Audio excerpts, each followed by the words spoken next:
आज देवउठनी एकादशी है। ऐसी कोई माता नहीं होगी जो अपने घर में तुलसी जी का पूजन नहीं करे।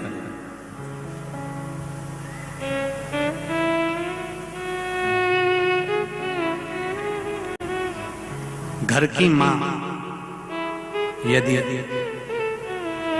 आज देवउठनी एकादशी के दिन लाल वस्त्र बैकुंठ, वैसे तो पचवीगन का महत्व बताया गया है स्कंद पुराण में, जो 5 दिन पीछे के होते हैं। आंवला नवमी से जो क्रम पचवीगन का चालू होता है पूर्णिमा तक, बैकुंठ चतुर्दशी के क्रम तक, उसका जो महत्व, इन 5 दिनों की महत्वता वैसे स्कंद पुराण में कही गई है, पर आप समझें उसको।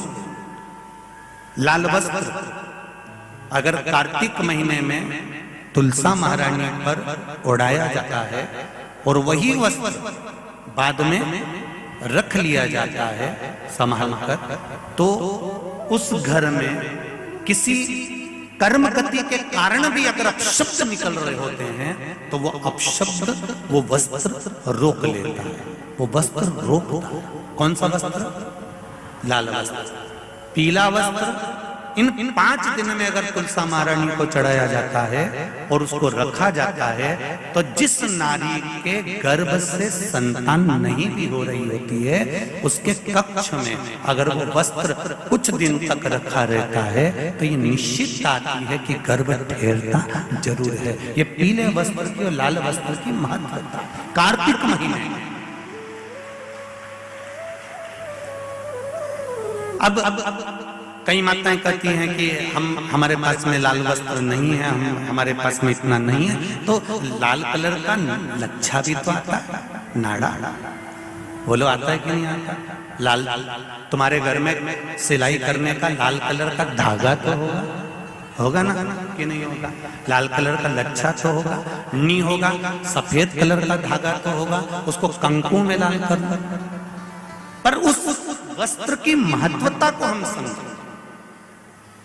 जैसे बांस की पिटारी में, ये तो तुम लोगों की परिभाषा है, आजकल की माताएं तो सुहाग का सामान प्लास्टिक की टोकरी में रख कर देती हैं, पर हमारे यहाँ नहीं लिखा कि प्लास्टिक की डलिया में सुहाग की सामग्री दो। हमारे यहाँ कहा कि जो वंश बढ़ावे, जो वंशकार होते हैं ना, बांस बनाने वाले होते हैं, वंशकार होते हैं, इनको तो तुम्हें रोज धन्यवाद देना चाहिए। जो बांस का टोकरी बनाते हैं, सुपड़ा बनाते हैं, बांस का सामान बनाते हैं। आज भी विवाह में हमारे यहाँ मंडप भी बांस का होता है, सुपड़ा भी बांस का, डलिया भी बांस की। सबसे पहले खलमट्टी अगर आती है, शादी के ब्याह में सबसे पहले मिट्टी आती है तो बांस की टोकरी में आती है। एक नियम है। क्यों? क्योंकि जिसकी शादी में मट्टी, इधर लाते मट्टी, जिसकी शादी में मट्टी बांस की डलिया में आती है, उसको संतान के लिए डॉक्टर को दिखाने की जरूरत नहीं पड़ती। जिसकी शादी की शुरुआत प्लास्टिक की डलिया से होती है, फिर उसको टेस्ट भी करवाना ही पड़ता है।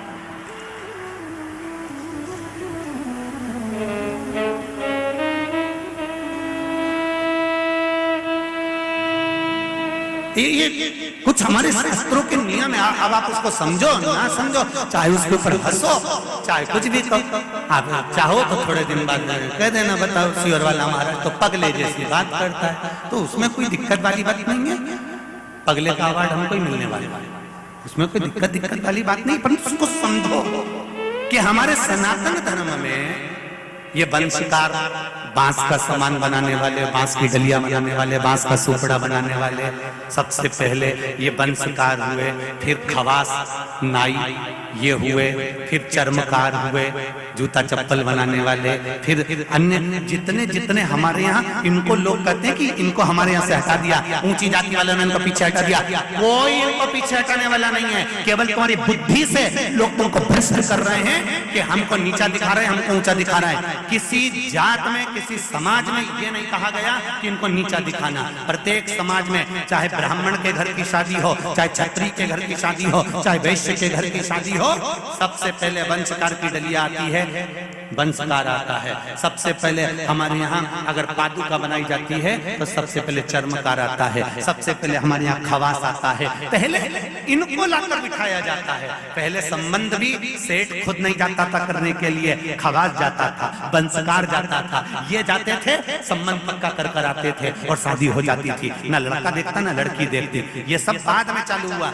अब दुनिया के लोगों ने अपनी राजनीति को अखाड़ा बनाने के लिए कह दिया कि ये समाज नीची हो गई, ये समाज ऊंची हो गई, इसको पिछड़ा में कर दिया, इसको उसमें कर दिया। कोई नहीं कर रहा किसी को।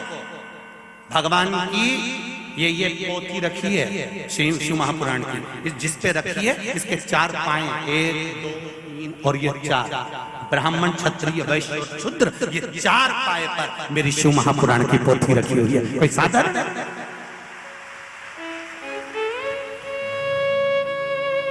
एक पाया भी अगर इसमें से हट गया तो 3 पाए में से पोथी नीचे गिर जाएगी। उसी तरह हमारे यहाँ का ये धर्म बनाया, ये सनातन धर्म जो बनाया है, ये वर्ण का जो आनंद बनाया है, ये कोई साधारण नहीं है। ये सब एक है, एक है। ब्राह्मण हो, क्षत्रिय हो, वैश्य हो, शूद्र हो, सब एक। ये विभाजन तो आज के लोगों ने कर दिया।